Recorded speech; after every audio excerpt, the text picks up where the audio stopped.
Okay, hi. So today we're gonna be proving a wonderful theorem in geometry. One of the most fundamental and famous ones.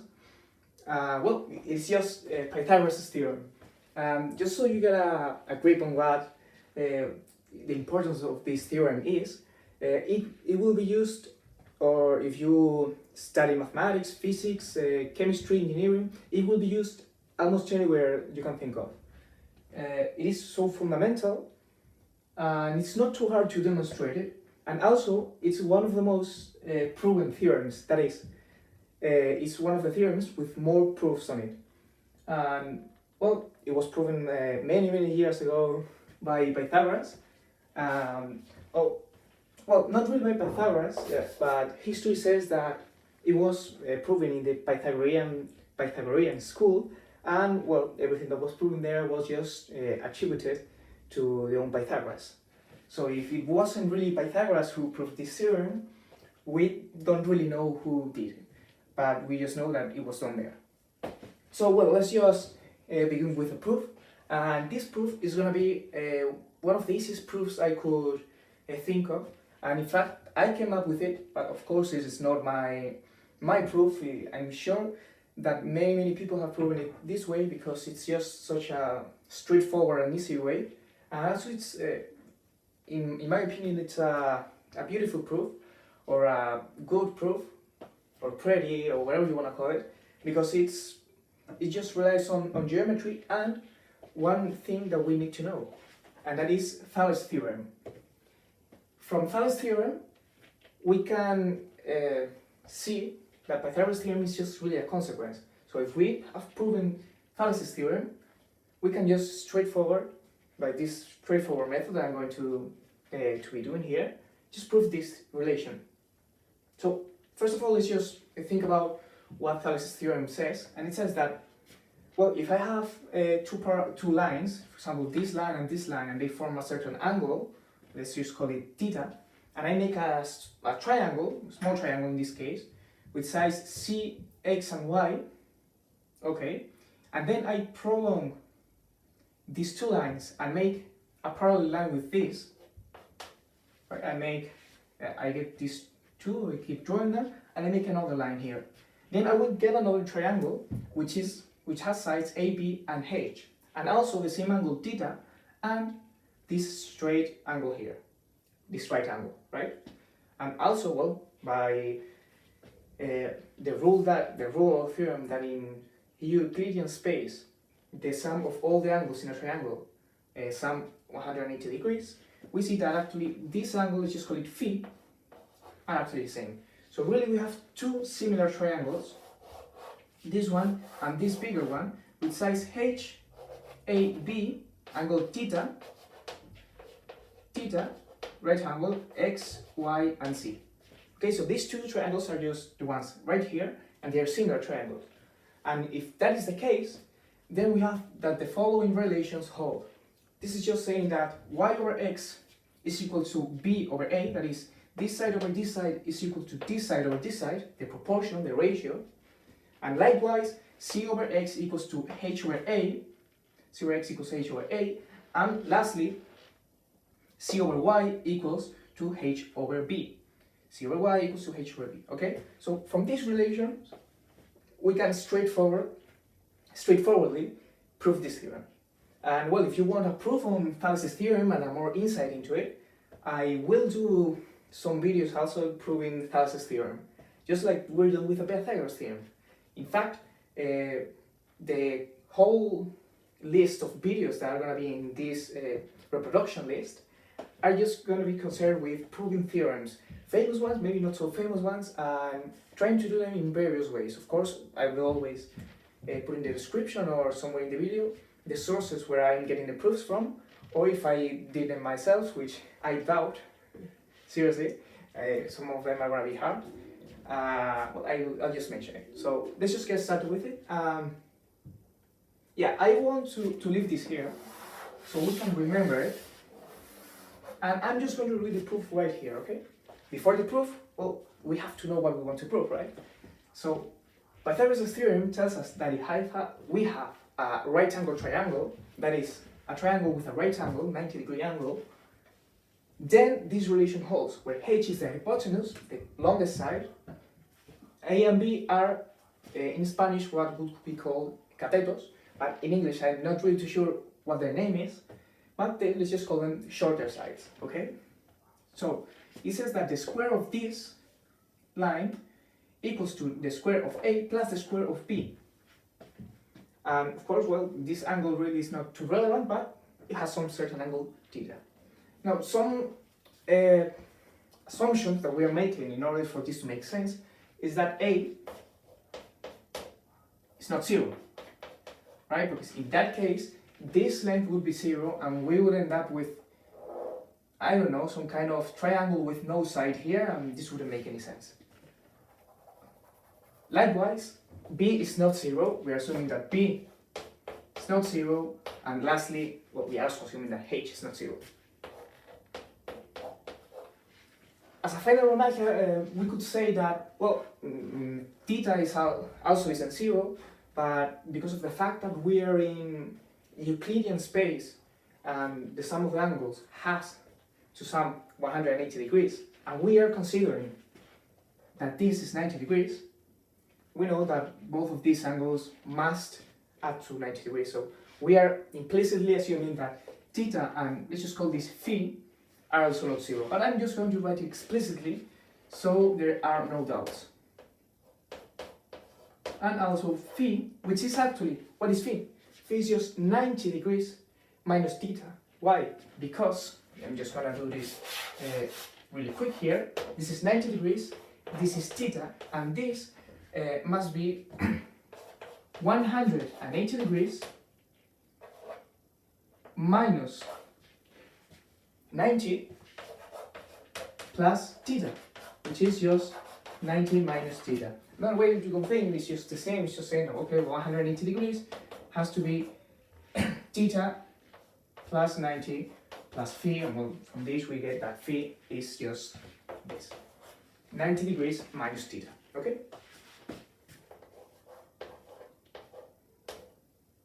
Of course, I'm using, in this case, hexadecimal units of measurement, but you could also write this as pi over 2 radians minus theta. In this case, theta will be measured in radians. But this is not a major cause of concern in this case. Okay, so let's just get on with the proof.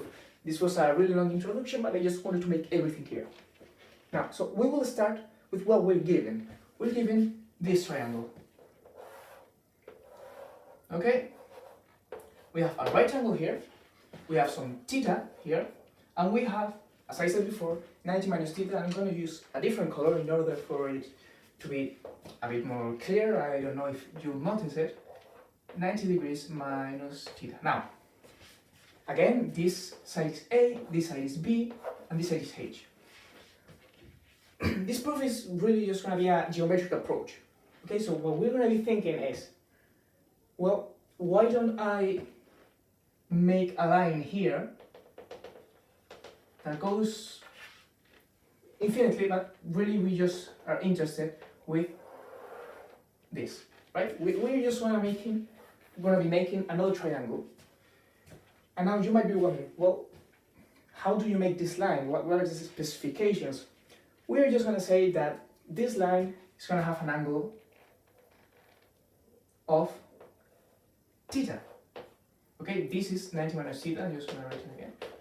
Okay, so we have just taken an angle of theta and then just making a line.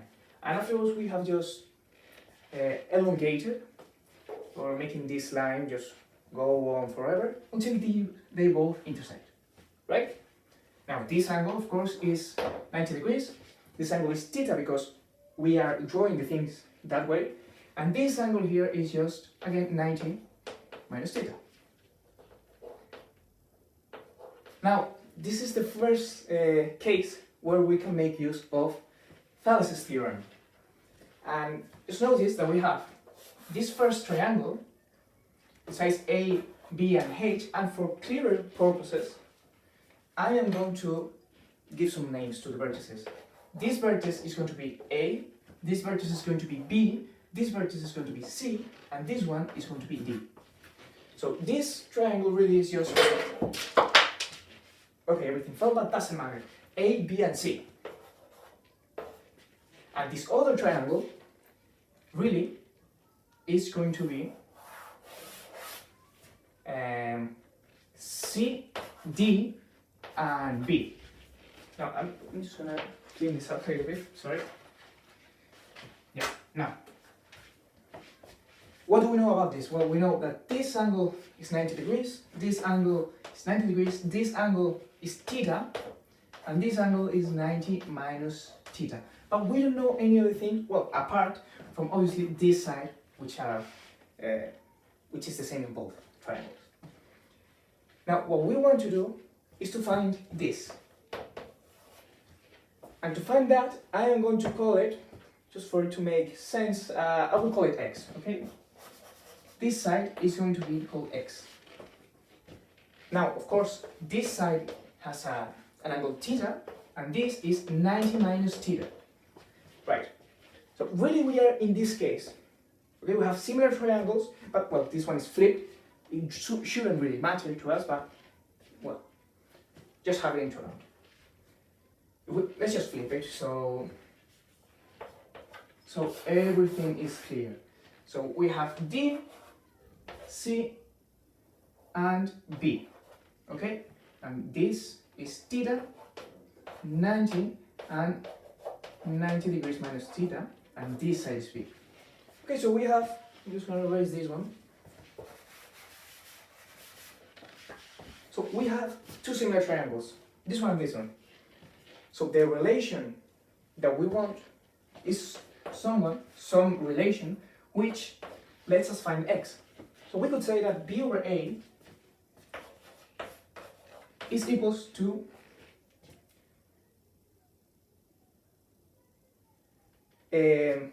x over b. Yeah, sorry for that. I don't know what I was thinking. So now you might be wondering, well, this isn't the same as we wrote here. The thing is that again, this triangle is flipped. We should have actually made it flip this way. Sorry, I made that mistake. I'm gonna correct it right now. So really, this triangle should be this way. So we have this triangle and this triangle. Which side?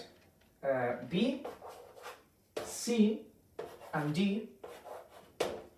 An angle theta. Now we are in the same case. 90 minus theta, just for you to have it really clear. And this is B. And this is x. So B over A equals to x over B. From this, well, we get that this holds if and only if x equals to b squared over a. Sorry.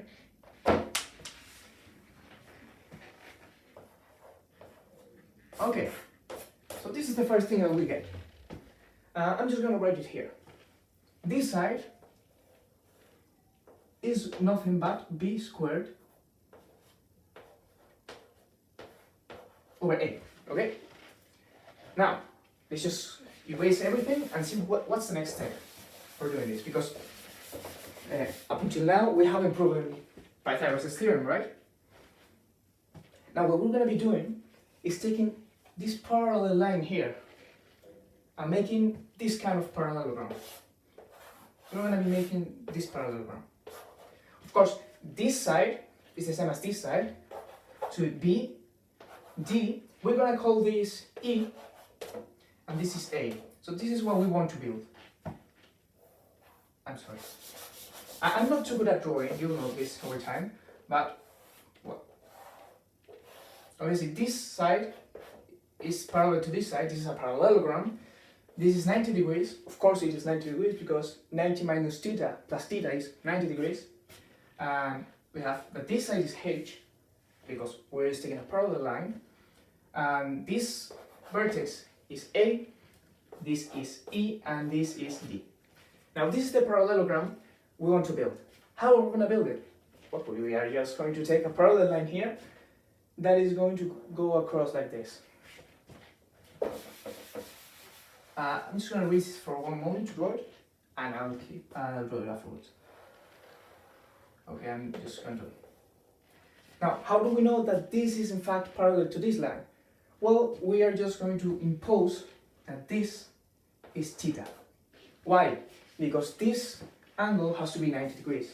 90 degrees minus theta plus theta is 90 degrees.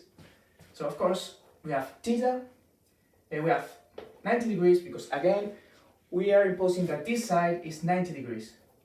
So for this to be 90 degrees, this has to be 90 minus theta. And this is E.